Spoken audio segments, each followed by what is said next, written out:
Dan Alhamdulillah pada pertemuan kita yang lepas, kita dah pun buka tajuk ataupun kita dah membincang pada bab yang menyatakan kaedah waqaf dan juga al-ibtida'. Jadi untuk malam ni, saya rasa mungkin tak sempat kot nak masuk ibtida'. Kita akan habiskan dulu apa yang ada pada bab waqaf. Okey, sekali lalu sebelum ataupun sambil kita menunggu kawan-kawan kita datang, okey, berkaitan dengan waqaf ni adalah salah satu kaedah bagaimana kita nak memberhentikan bacaan. Dalam masa yang sama kita masih nak teruskan bacaan. Okey, bukanlah kita berhenti terus. Abang berhenti terus makna dia lain, bukan waqaf. Okey. Jadi pentingnya kita untuk tahu bagaimana minggu lepas kita dah bincang tak boleh waqaf pada tempat-tempat yang tertentu. Macam contoh pada hal tanpa sebut apa halnya, tak boleh waqaf gitu sebab nanti kan orang akan terkeliru. Contohnya kita sebut hari tu. Jangan wahai orang-orang yang beriman, jangan kamu hampiri solat. Kita pun pergi waqaf. Seolah-olah memberi erti wahai orang-orang beriman jangan sembahyang. Jadi peliklah makna dia. Sedangkan orang beriman lah yang kena sembahyang kuat. Tiba-tiba kita pula beritahu kata jangan sembahyang. Walaupun ialah ada pernah dulu orang cakap kata ya Allah ustaz, wakaf ke, tidak ke, benda tu semua baca Quran juga, bukan maksud benda lain pun. Memanglah. Tapi itulah dia seni dia. Itulah ilmu namanya. Ilmu tentang berkaitan wakaf. Dan kerana itulah orang ulama sehebat Imam Abu Amr Ad-Dani buat satu buku sekarang, Al-Waqfu wal Ibtida'. Punyalah hebat. Semuanya nak ajar bagaimana supaya baca Quran ni bukan sahaja cantik sebutan, tetapi nak juga supaya faham dan juga pandai berhenti dan juga pandai nak memulakan ayat. Itulah pentingnya betapa bagaimana mempelajari tentang waqaf dan ibtida'. Okey, baik. InsyaAllah hari ini kita nak sambung pada muka surat yang ke-203. Okey, muslimin muslimat yang ada pada malam ni, masing-masing boleh buka muka surat yang ke-203. Okey. Itu hari kita dah bincangkan tentang waqaf ikhtiari. Di mana ikhtiar ini artinya pilihan. Kita pilih macam mana kita nak waqaf. Dan di situlah terletaknya beberapa hukum yang kita dah pun belajar sebelum ni. InsyaAllah malam ni kita nak masuk pada tajuk ittirari ataupun ikhtibari. Okay. Apa makna ikhtibari dulu? Ikhtibari ni maksudnya ujian. Uji. Contohnya macam saya nak uji Puan Siti Nora. Puan Siti Nora, cuba berhenti kat sini nak dengar macam mana. Contohlah contoh. Puan Siti Nora baca, okey berhenti. Okey bagus. Tepatlah macam mana cara berhenti. Ataupun ujian lah siapa-siapa je lah. Bukan kata saya je, orang siapa-siapa nak dengar, nak tahu je. Student pandai ke tidak, atau faham ke tidak apa yang dia belajar, itu je. Okey. Itu namanya ikhtibari. Kalau satu lagi namanya ittirari. Ittirari ni artinya emergency. Emergency ni termasuklah tak cukup nafas ataupun tiba-tiba tengah baca orang call, tengah-tengah baca katalah Quran terjatuh contoh kan. Letak atas rehai tu tiba-tiba rehai patah. Emergency kenalah berhenti, takkan nak baca juga, nak tengok apa. Jadi emergency ni banyak keadaan lah. Okey baik. Jadi untuk malam ni Dr. Aiman menyatakan kepada kita antara cara-cara nak wakaf untuk ikhtibari dan juga untuk emergency. Okay. Imam Hafs sangat mengambil berat tentang ikut resam. Jadi nak wakaf Al-Quran ni kena ikut resam dia. Maksudnya bagaimana cara tulis begitu kita wakaf. Dan di dalam Al-Quran kita ni, untuk pengetahuan kita semua, ada beberapa perkataan yang kadang-kadang ditulis secara bersambung. Kadang-kadang ditulis secara terpisah. Kadang-kadang ditulis secara bersambung. Contohnya macam inilah. An dan la. An, la. Nun mati bertemu lam, ikutkan dia idgham bila gunnah. Masuklah baca Allah. Tapi dia tulis dua, an dan la. Ada ketika dia tulis min dan ma. Dan kemudian tulis an dan ma. Okey, baik. Ada ketika mana ditulis sekali Allah macam ni. Macam biru semua ni. Mimma. Contoh yang sama macam atas juga, cuma ditulis secara bersambung. Okey. Baik, apa maksud dia kat sini nak ceritanya? Kalau kata ditulis secara terpisah macam ni, an dan la ni, maknanya untuk emergency atau ikhtibari, untuk di ujian, boleh berhenti an dah. Tak payah baca la, boleh.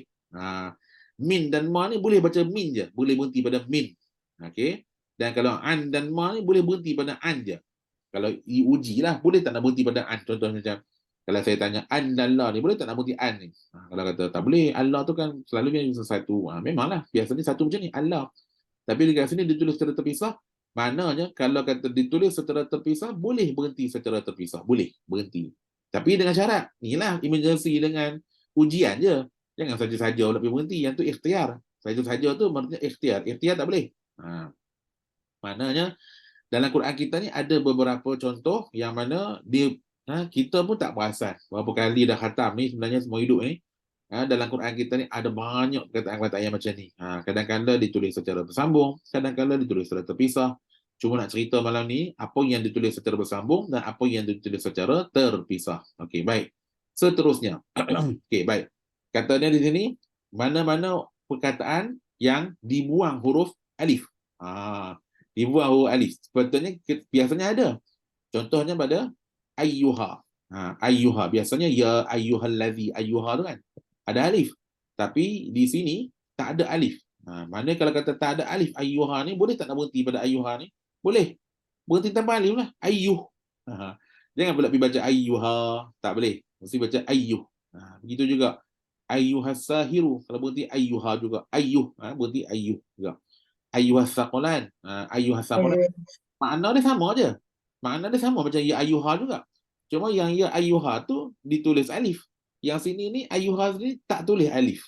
Artinya apabila tak tulis alif, maka kita tak perlulah baca alif ketika berhenti. Yang tulis alif saja kita akan baca ketika mana ditulis alif di situ. Okey, baik. Ada juga perkataan fima anta. Fima ni kalau ikut asal dia adalah alif fima. Tapi yang ni tak ada alif, maka kita berhenti fim. Macam tu je lah, tanpa alif. Jangan bawa alif tu, tak payah.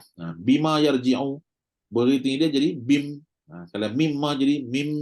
Macam tu. Maksudnya, yang tidak ditulis alif pada, ni contoh lah, ni semua contoh. Contoh. Ada lagi yang lain. Maksudnya dalam Quran ni, ada lagi contoh-contoh yang lain, yang mana kalau kita tak tulis alif, jangan kita waqaf dengan alif. Kemudian, ada juga yang tak tulis waw. Wa yad'u. Biasanya yad'u ni ada waw. Tapi dekat situ dia tak tulis waw. Maka kalau kata tak tulis waw, bila berhenti, kena berhenti wa yada'. Wa yada'. Wa yada'. Macam tu. Qalqalah dengan ain. Wa yada'. Okay? Jadi tak bolehlah nak dan buat wa yad'u. Tak betul. Wa yamhu pun sama. Biasanya hu ni ada wawnya. Tapi di situ, di surah Asy-Syura ayat 24 ni, dia tak ada waw. Bila ada waw, maka kita tak bolehlah nak berhenti dengan waw. Kemudian ada lagi perkataan lain, yauma yad'u, sama macam tadi juga, sana'u zabaniyah, yang mana asalnya ada waw. Okay? Wa salihul mu'minin. Ini surah Tahrim ayat 4, salihu di sini. Okay? Asal dia memang ada waw, tetapi dalam Quran memang dia tidak ditulis waw tersebut. Maka kerana tu kita tak baca dengan waw. Bila berhenti pun baca wasalih, tak baca wasalihu dak. Okey. Baik, itu yang dihazafkan daripadanya huruf waw. Ada juga dalam Quran contoh yang dihazafkan daripadanya huruf ya. Contohnya bihadi. Asalnya hadi ni memang kena ada ya, bihadi. Okey. Tetapi dalam tulisan tak ada ya. Bila tak ada ya, boleh berhenti kat sini, boleh, emergency boleh. Tapi cara berhenti dia bihad. Berhenti gitu je lah. Tak ada lah bihadi. Tak payah. Tak payah tambah lagi ya tu. Yuridnir rahman. Kalau berhenti yuridn. Macam tu je lah. Tak payah lah yuridni. Walaupun asalnya ada ya. Man huwa sali. Asalnya ada ya ni. Tapi bila dah sama salil jahim, dia buang ya. Maka kita bila berhenti, maka baca dia sol sahaja. Tak perlu kita tambahkan sendiri ya. Begitu juga pada Turnin Nuzur. Surat sebelah, surat 205. Turni, asalnya ada ya. Jawari, sama ada ya. Yang mana yang semua-semua di contoh-contoh di sini, yang mana yang ada ya asalnya, tetapi di situ tidak ditulis ya, maka kita tak boleh tambah ya. Okay? Lepas tu ada orang tanya saya, dalam surah Al-Qamar. Dalam surah Al-Qamar, ada satu perkataan, kata Allah Subhanahu Wa Taala, fakaifa kana azabi wa nuzuri. Okey, kita tengok kejap surah Al-Qamar. Okey, kat mana surah Al-Qamar ni?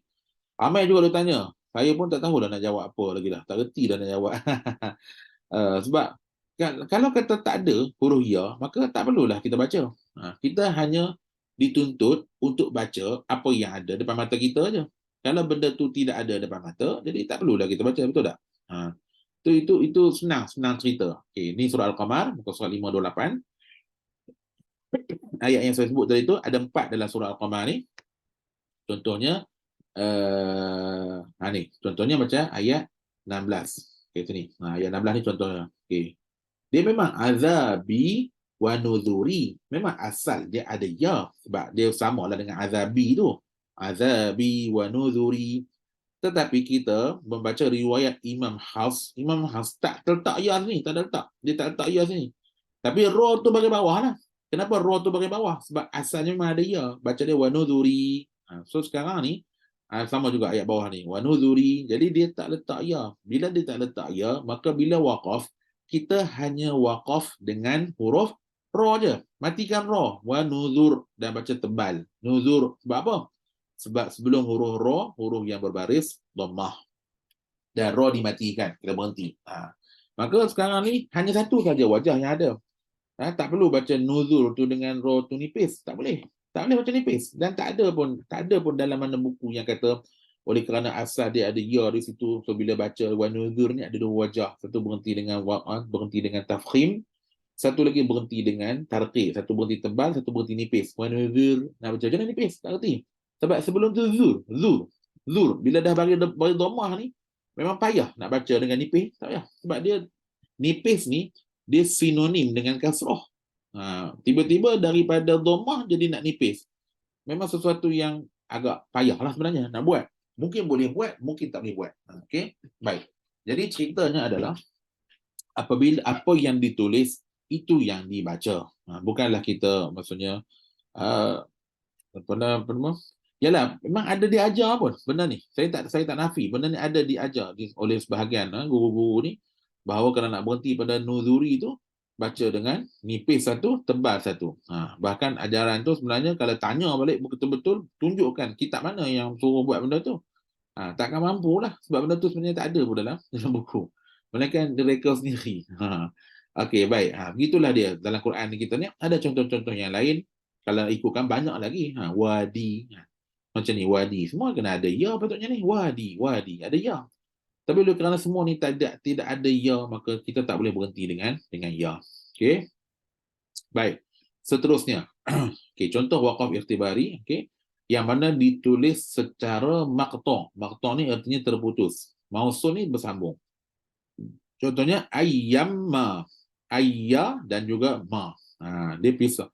Maknanya boleh nak berhenti pada ayyan ataupun boleh juga berhenti dengan ayyamma.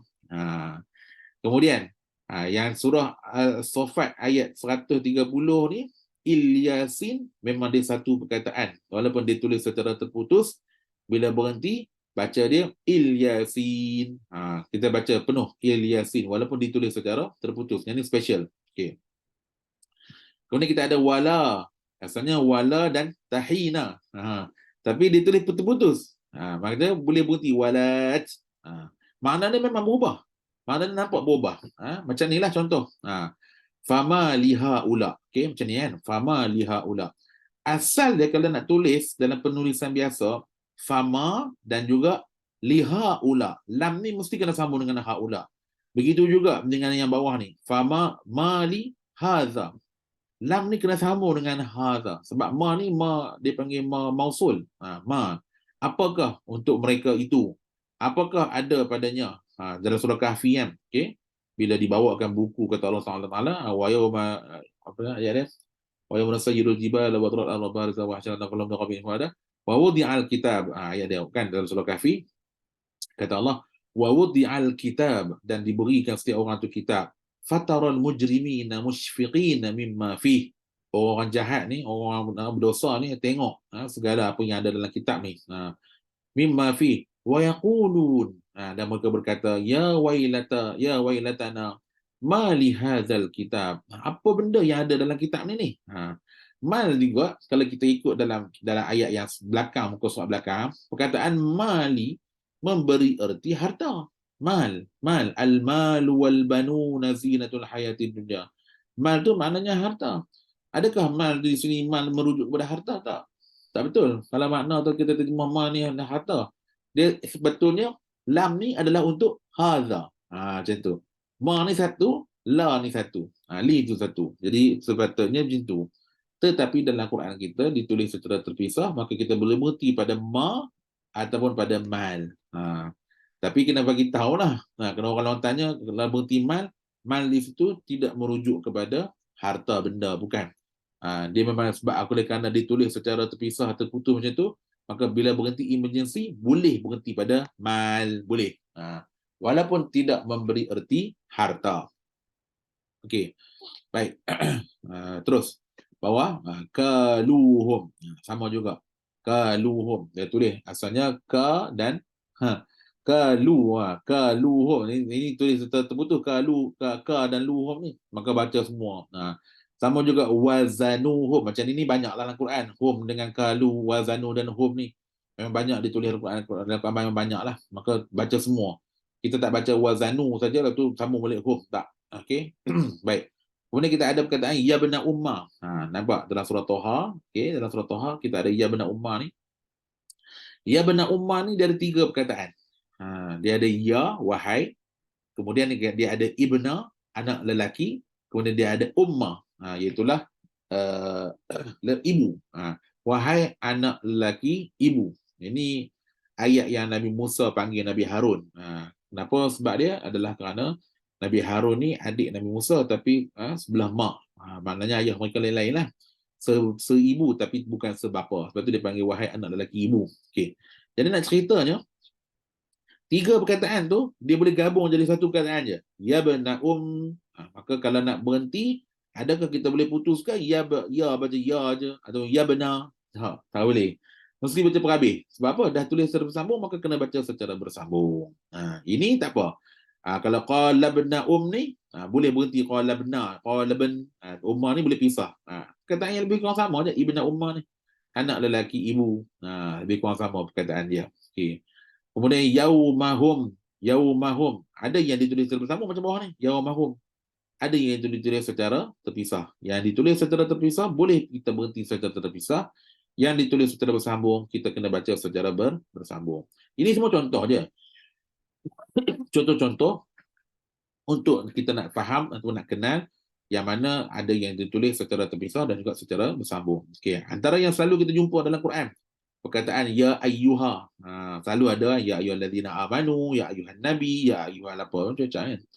Jadi adakah ya ayyuha tu kita boleh berhenti pada ya je? Ya, kemudian sambung ayyuha, ataupun ya Ibrahim, ya Adam, ya Maryam. Adakah kita boleh berhenti pada ya begitu saja? Walaupun mereka tu ada 2 perkataan yang berbeza, sebenarnya tak boleh.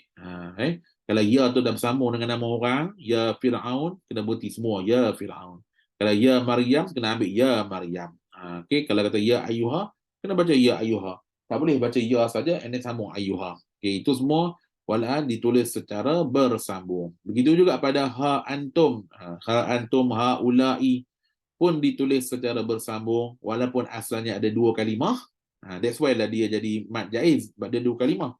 Walaupun dia 2 kalimah, tetapi oleh kerana ditulis secara bersambung, maka berhenti juga secara bersambung. Tak boleh kita potong tengah-tengah tu. Ya satu, ayyuha satu. Ha satu, antum satu. Tak boleh kita potong. Sebab cara tulisnya adalah bercantum. Okey, baik. Ini pun menarik juga. Contoh-contoh waqaf itirari atau ikhtibari yang dibuang salah satu huruf, iaitu kat sini, kalau kita kat sini, ialah huruf ya. Contohnya dalam surah Al-Baqarah ayat 26, innallaha la yastahyi. Yastahyi. Asal yastahyi ni memang ada 2 ya pun. Ada 2 kali ya, ya yi, kemudian ya satu lagi tu ya mad. Okey.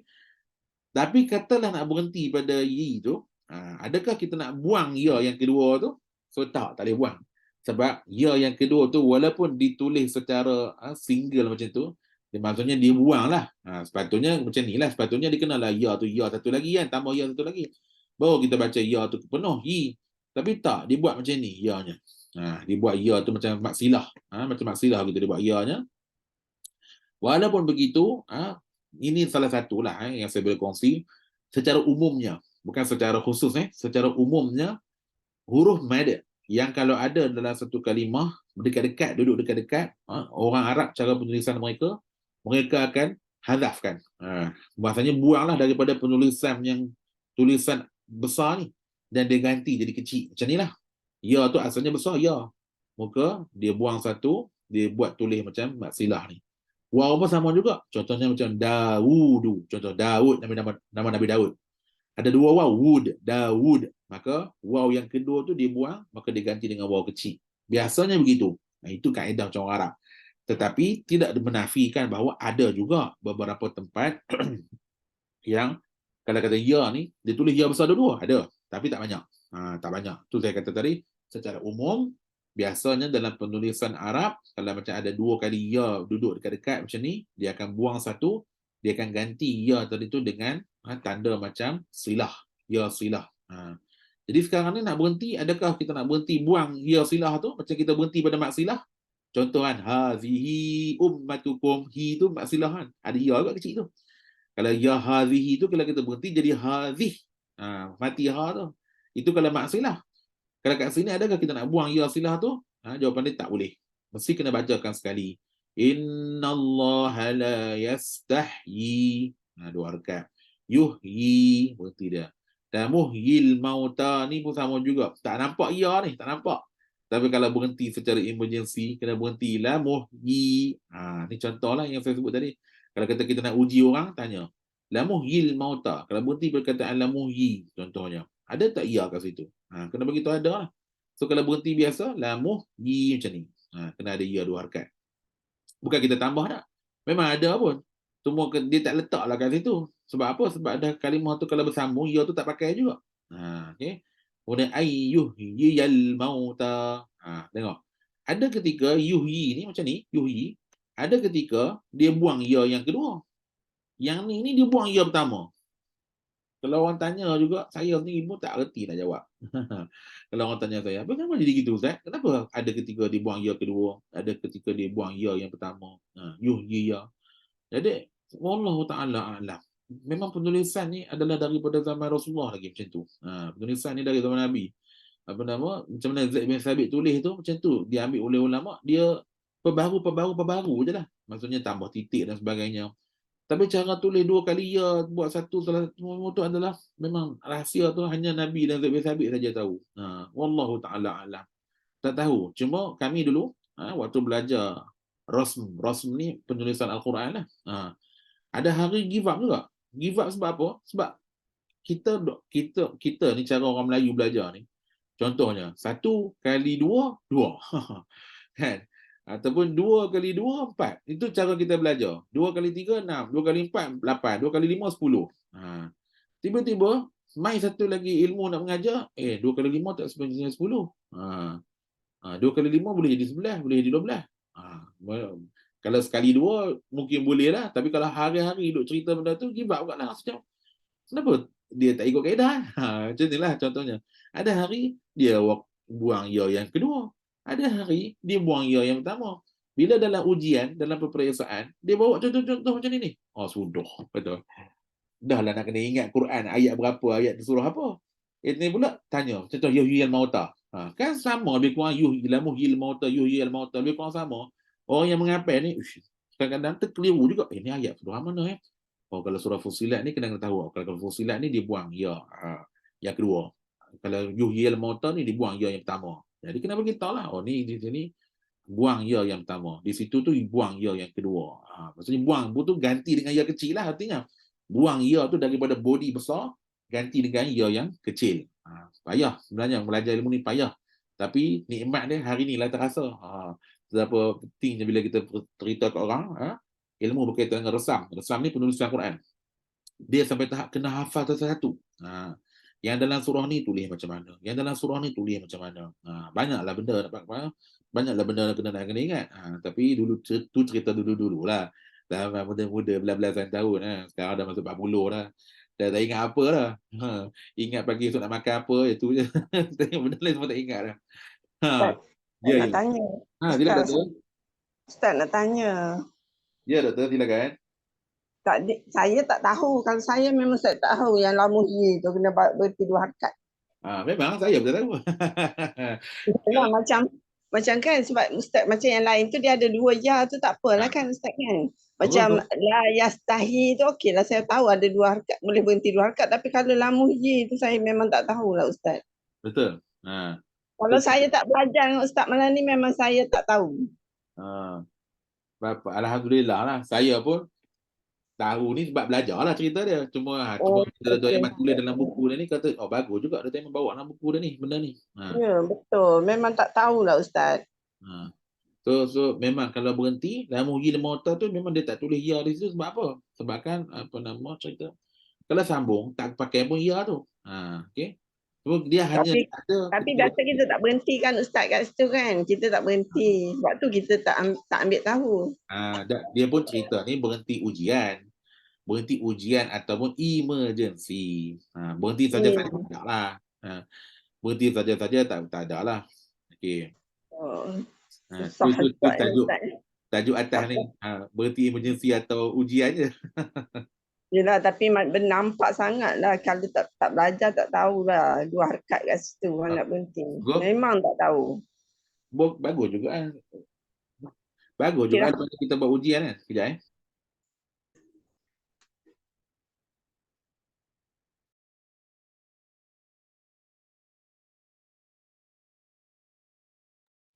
Okey, baik.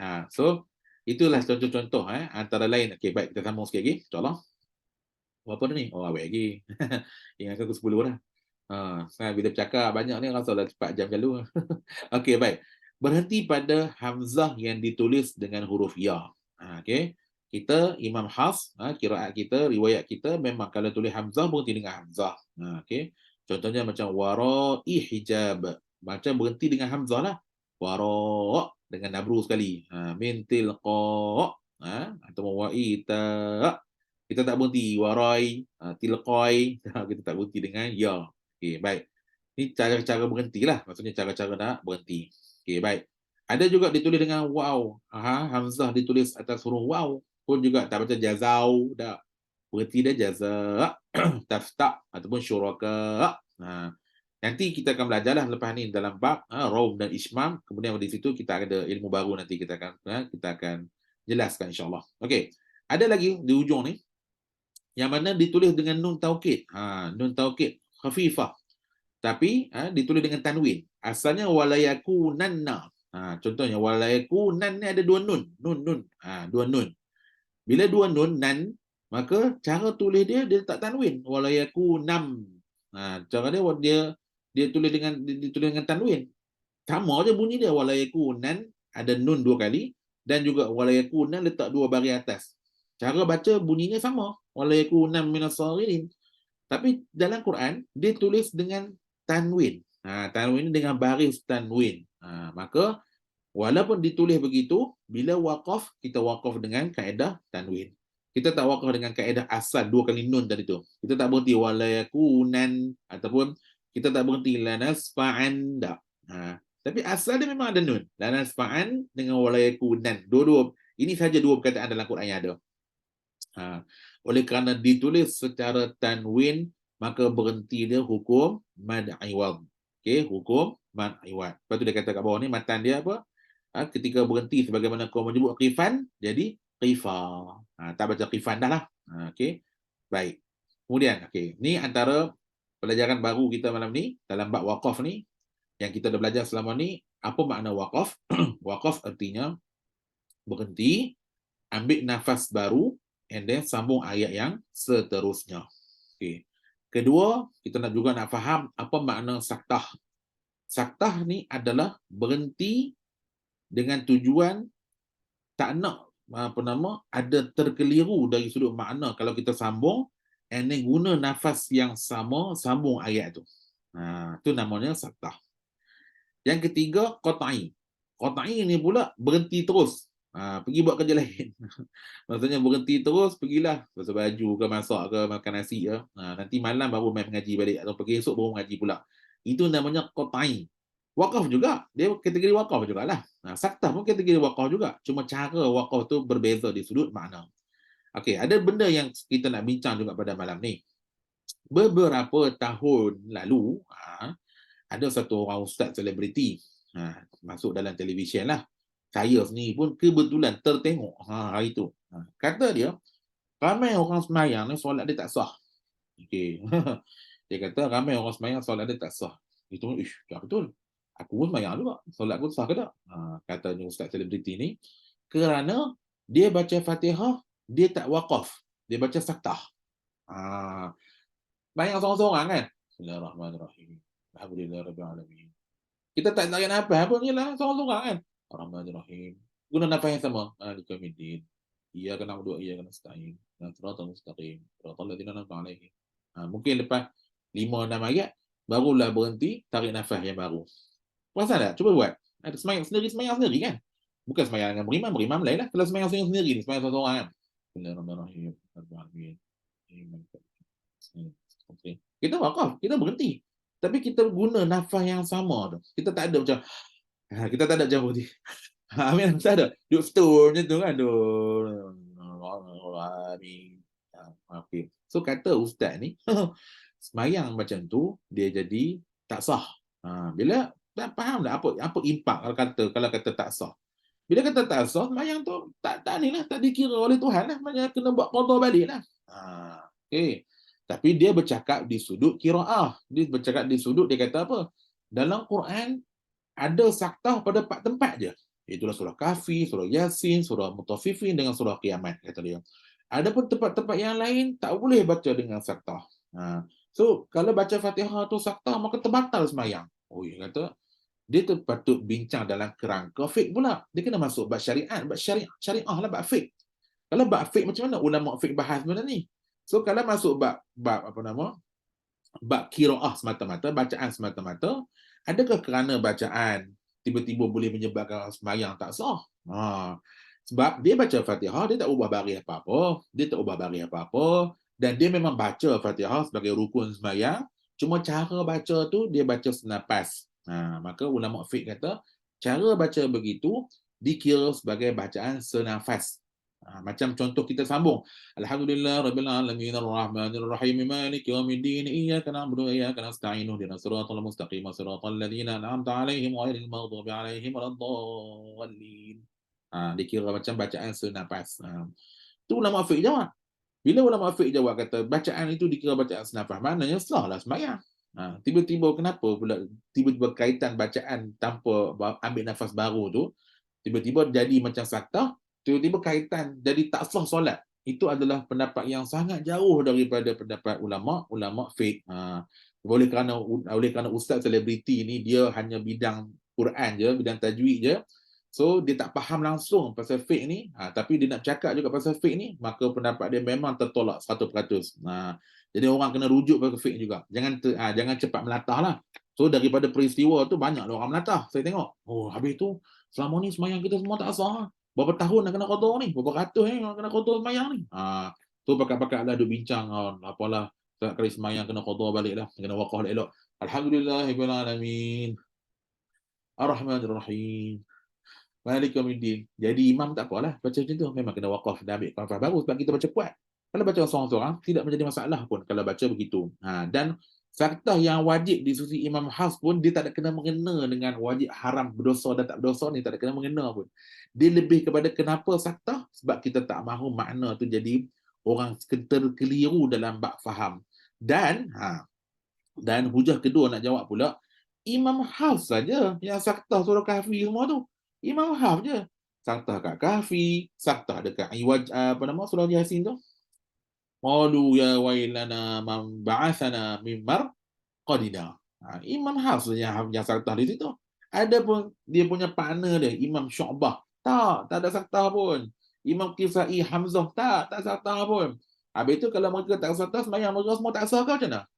Jadi sebab tu nak bincang perkara ni kena rujuk ulama fiqh. Jangan memandai-mandai, walaupun boleh masuk TV pakai serban besar, jangan memandai-mandai buat hukum sendiri. Habis terkeliru satu Malaysia. Gelabah sebab apa? Sebab mentaksahkan sembahyang orang.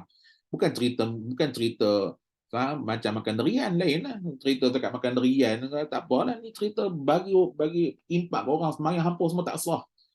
So dia ingat benda tu kecil lah. So nak jadi selebriti ni, lepas tu saya sendiri memilih untuk tidak jadi ustaz selebriti. Boleh mengajar tajwid kat rumah macam ni pun dah cukup dah. So kita tak bercakap dalam bab fiqh kalau kita tak tahu. Baik, balik ke cerita tadi. So malam ni kita antara benda yang kita nak kena ketahui adalah 3 perkara ni. Satu, waqaf, yang mana berhenti, ambil nafas, masih meneruskan bacaan. Kemudian saktah, berhenti sebab ada sebab tak membagi makna terkeliru, dan guna nafas yang sama nak sambung bacaan. Kemudian ada satu lagi qata', maknanya adalah berhenti terus tanpa kita baca dah. Maksudnya bukanlah berhenti selama-lamanya, nantilah petang ke esok ke baca balik. Okay, baik. Ini yang disebut saktah-saktah wajib di sisi Imam Hafs. Artinya imam lain tak ada pun, Imam Hafs sahaja. Dia sangat bab ni Imam Hafs agak strict sikitlah. Sebab bagi dia tak nak, bagi dia letak hukum ni, dia tak nak orang terbaca ni terkeliru. Pertama, okey, itu pun pada contoh pertama dan kedua ni, yang pertama surah Al-Kahfi, Ain Wajah, Qayyiman, kemudian Mim Marqadina dan Hadza, kemudian contoh ketiga dan keempat surah Al-Qiyamah dan surah Al-Mutaffifin. Ini pun dalam dua contoh pertama, Yasin dan juga Al-Kahfi ni ikutkan harus membaca waqaf. Kenapa? Sebab dia berada di hujung ayat dan maknanya telah pun sempurna. Contoh, qalu ya wailana man ba'athana min marqadina. Berhenti terus. Ginilah senang cerita dia. Apa tujuan saktah? Tujuan saktah ni adalah untuk berhenti sekejap supaya tak nak orang baca sambung. Kalau sambung, bacaan tu boleh terkeliru. Contohnya, okey, katalah yang Yasin ni kan. Mereka orang kafir berkata, "Man ba'athana ya wailana man ba'athana min marqadina." Celakalah kami. Siapakah yang bangunkan kami daripada tempat tidur kami ni? Kemudian ayat seterusnya, "Hadza ma wa'adar rahman wa sadaqal mursalun." Kan ayat dia. Inilah janji Tuhan dan benarlah kata-kata rasul-rasul. Kalau kita tak saktah kat situ, jadinya apa? Kata orang kafir, celakalah apa yang bangunkan kami daripada tempat tidur kami ni. Kemudian orang kafir itu sambung, inilah janji Tuhan dan benarlah kata-kata Rasul. Tiba-tiba pula beriman. Apa dah? So, macam pelik lah. Takkan itu kata-kata orang kafir tadi? Orang tu directly, adakah kata-kata mereka? Tak. Yang berkata kemudian hadza tu adalah daripada malaikat. Malaikat yang ucap kepada orang kafir yang bangun dan baru bangun tu, inilah janji Tuhan yang benar. Dan benarlah rasul-rasul tu. Malaikat jawab kepada orang kafir yang baru bangun tu. Jadinya, kenapa nak kena saktah? Supaya tak terkeliru. Ucapan malaikat bercampur aduk dengan ucapan orang kafir yang baru bangun dari kubur. Jadi nak ceritanya, kalau kita berhenti terus, alangkah baiklah. Lebih baik berhenti terus. Sebab makna dia pun sempurna. Dan memang ada qaf lam ya pun atas tu. Jadi sebab tu saya kadang-kadang bila pergi tengok orang baca kat surau dan sebagainya, orang tua-tua ni kan contohnya, bukanlah nak cerita orang tua sangat, orang yang dah umur banyak 60 ke atas ni, kan kata tu biru muka-muka baca. Kata apalah pak cik ni. Nak saktah juga. Memang kata, awak jadi gini ni, siapa ni? Masuk Gusti ke apa? Tak ni orang suruh berhenti tanpa nafas baru ni. Ya Rabbi ya Karim, kata. Tak payah. Harus untuk berhenti. Sebab apa? Memang saktah tu tujuan suruh berhenti pun. Tujuan saktah tu berhenti. Jadi kalau kata berhenti terus, wakaf terus, ambil nafas baru, bahkan lebih baik lah. Faham tak? Walaupun saktah di situ wajib. Untuk apa? Jadi kita kena bincang lah pula. Kenapa saktah tu jadi wajib? Kerana mungkin ada orang yang macam mengulang Quran, baca lajuan, baca, Allah ya wa nama ba'athana min maqalina hadza. So orang yang baca laju mengulang semua ni, bila sampai kat situ, kok mana pun kau kena berhenti juga. Kok mana pun kau mesti kena berhenti, wajib berhenti. Bagi orang yang baca secara wasal atau sambung. Bagi orang yang nak waqaf, lebih baiklah dia waqaf. Patut untuk Aiman kata kat sini apa? Yang iwaja harus juga bagi pembaca untuk waqaf pada kerana iwaja kerana di akhir ayat. Pada alif mim marqadina harus juga bagi pembaca untuk berhenti pada mim marqadina kerana maknanya telah pun lengkap. Maknanya tak ada masalah, berhenti terus. Walaupun ada ustaz yang kata saya tak tahu, dan Imam Hafs kata wajib je lah. Kenapa kita nak kena susahkan diri nak buat harus pula? Jangan jawab macam tu. Nanyalah orang nak belajar benda yang solid, benda ilmu. So kalau kata benda tu boleh berhenti, maka kita boleh berhenti. Kenapa nak kena bagi orang fikir sendiri? Ajar fikirlah sendiri. Dan Imam Hafs kata wajib. Dan Imam Hafs kata wajib. Kenapa kita nak tukar hukum Imam Hafs pula? Dah nak ceritanya Imam Hafs seorang je kata wajib kat sini. Ada pun imam-imam yang lain tak kata pun saya kata kat sini. So jangan pandai sangatlah orang tu dalam bab ni, kena fikir luas sikit. Jangan serah kepada orang supaya fikir sendiri. Tak boleh macam tu. Okey. Maka untuk dua contoh ni boleh dibaca secara waqaf, ambil nafas baru, tidak menjadi masalah. Okey, nombor 3 dengan nombor 4 ni barulah kita baca saktah betul-betul. Sebab apa? Sebab memang bacaan tu memang kalau berhenti situ makna dia belum sampai. Wa qila man raq kalla bal ron. Okey, boleh siapa bagi tahu saya, kenapa nak kena saktah kat sini? Saya pun nak dengar suara orang juga ni. Saya hari ni daripada pagi, tengah hari, malam, kamah aja kerja. Suara nak hilang dah. Okey, saya nak dengar juga suara siapa-siapa yang ada kat sini lah. Boleh tolong saya cerita. Doktor Aminah. Kenapa nak kena saktah juga dekat man raqin ni dengan bal rona ni? Ustaz, saya tak pandai bab ni Ustaz. Saya tak pandai. Janganlah Saya kata jawab. begitu. Janganlah kata begitu, doktor. Yalah, makna dia lah, dari segi makna lah kan. Tak bersambung. Itu je saya bercakap. Okey, thank you doktor. Okey lah tu, bagus jawapan tu, betul tu. Okey, siapa-siapa nak tolong doktor? On mikrofon. Siapa ni? Ustaz, sorry surat. Ustaz kata wajib, bukan harus ke yang tak disaktah? Sunat maksud saya. Bukan Imam Hafs kata sunat ke?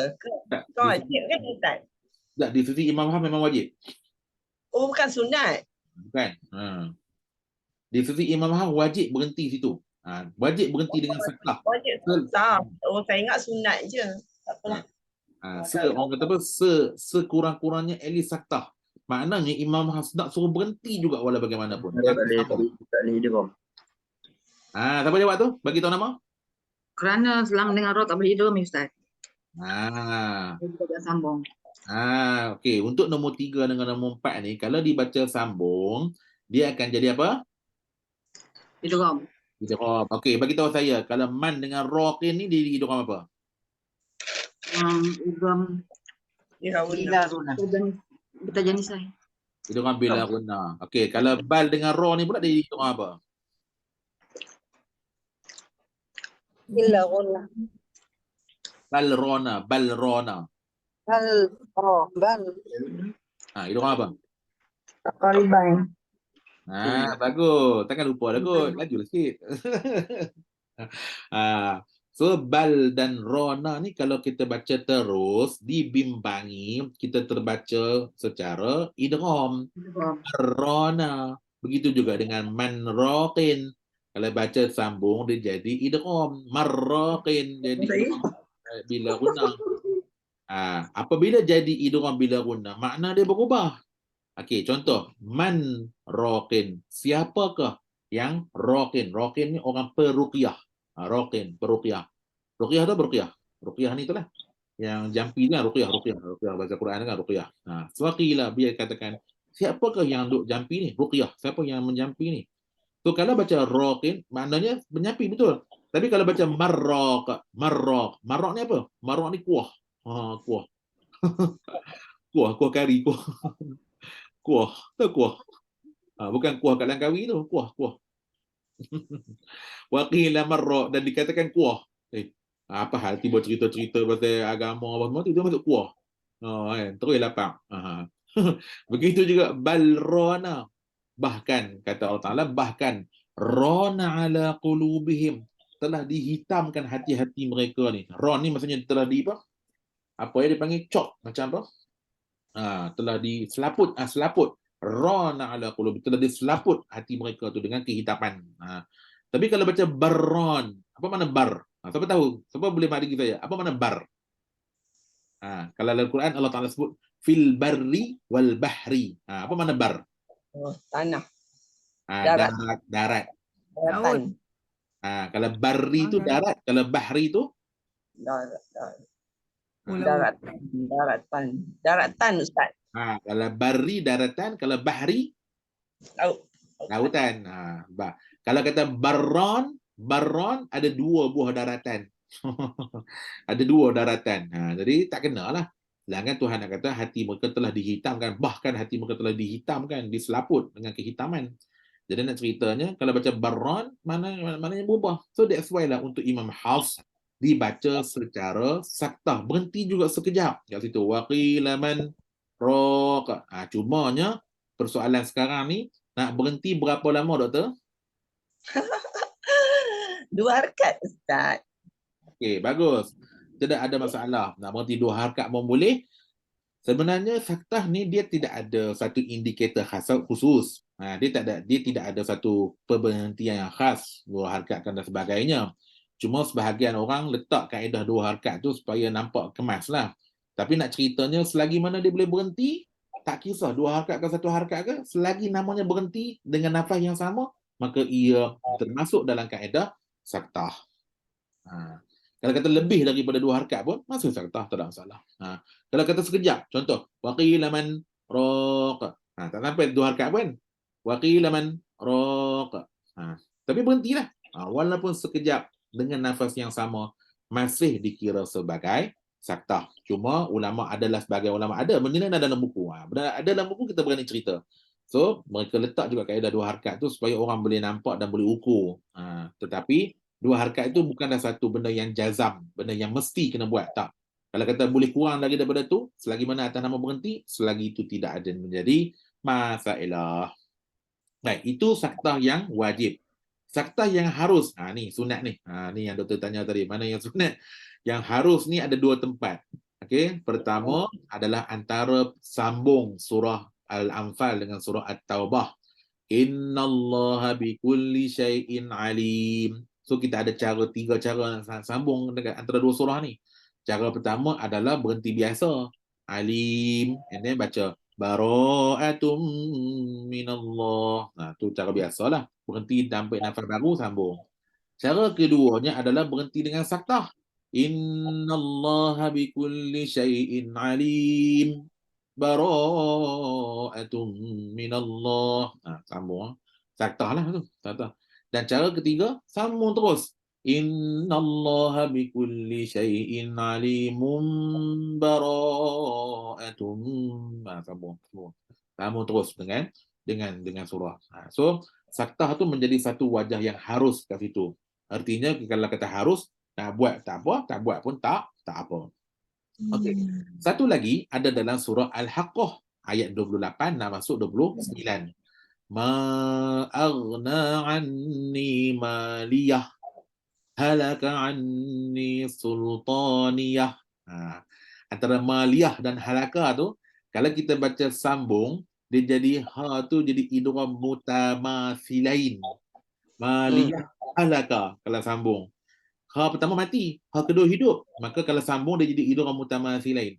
Tidak menjadi masalah kalau sambung. Sebab apa? Sebab dia tak membawa makna macam barrana dengan marraqin tadi. Jadi makna dia tidak berubah apa-apa. Jadi sebab tu dia boleh sambung, dia boleh waqaf dan dia juga boleh saktah. Sebab tu saktah pada Haqqah dan surah Al-Anfal dan Taubah ni merupakan saktah yang harus. Nak buat boleh, tak buat pun tak apa. Nak sambung pun boleh, tak sambung pun tak apa. Okey, baik.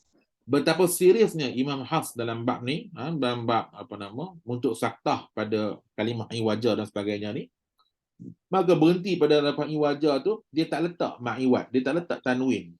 Nak ceritanya mesti kena berhenti juga kat situ ke mana pun. Maka bila berhenti pakai hukum ma'iwat, iwaja. Dan tak ada tanwin kat situ. Kalau kita tengok dalam ayat ni memang tak ada pun. Dia tak ada 2 kalimah, 2 baris. Dia ada 1 baris sahaja. Sebab nak suruh juga berhenti. Walaupun baca laju macam mana pun tetap kena berhenti. Sebab apa? Yang ni pula kalau orang tanya makna, kenapa yang dekat surah Kahfi tu nak kena wajib berhenti?